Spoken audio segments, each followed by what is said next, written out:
you so much, Rick. Hey, Governor Mike Huckabee has just joined us here on the couch, host of Huckabee here on the Fox News Channel. Great to see you this morning. Always a highlight of the show for us. Well, we may tell you that you really need some more energy. No, because we now know that the show is half done. Oh, okay. At 8 a.m. when we have you here to say. Tucker was making me feel so good. No, it's true. You've actually thought through your views more than almost anybody I've ever met in my life. Well, thank you very much. So I'm just going to throw one to you. Okay. White House fudging numbers again on Obamacare, claiming many more people have signed up than have. You know, this is why his approval ratings are at 39% and falling, because nobody believes him anymore.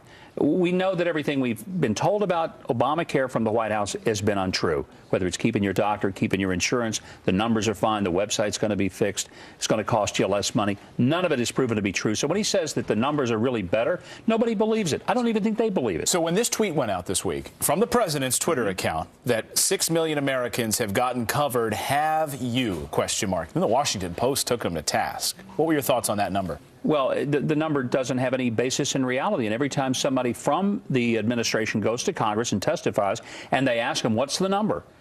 They can't tell them. Well, we're working on that. Well, why can't they tell them? You know, if you sell a number of items, let's say through Amazon, Amazon can tell you exactly not only what you bought, how much you paid for it, but you can track the package. Are you telling me that the federal government, with all its vast resources and its ability to even know how many phone calls I made yesterday, cannot tell me how many people have used some type of payment device to enroll in Obamacare and sign up for health insurance? It is ludicrous on its face to say they don't really know the number. Well, and some folks are saying that they're inflating the numbers in an effort to try to get people to jump on the bandwagon. Hey, everybody's doing it. It's working. So come on. In fact, they've even gotten Richard Simmons on board with this video. Watch this. Oh, I love it.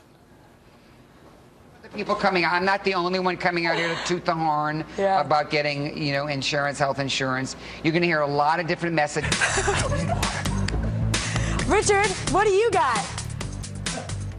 This is Governor Huckabee, your taxpayer dollars hard at work. How you feel about that? There's just so much wrong with that on so many levels. Where do we begin? Start with the tank top. I mean, the question is, does this make me want to go sign up for health insurance? No, it makes me believe that we do need mental health parity in Obamacare. It makes us all blush. Here's my favorite. Oh, Richard. This is paid for by taxpayer dollars to get young people to sign up. This was part of a special, a covered special. He's down on the floor going COVERED. Get covered. That's what taxpayer dollars went for, Governor. It's unbelievable. It may be one of the better things, though, that taxpayer dollars. Well, that's total. That's my feeling. You know, in the great scheme of things, I've seen worse. So, but let's go back to the idea, the numbers. The numbers have been fudged because they don't know what they are. And number two, they don't want to reveal what a big disaster this has been. And I'm not talking about the website.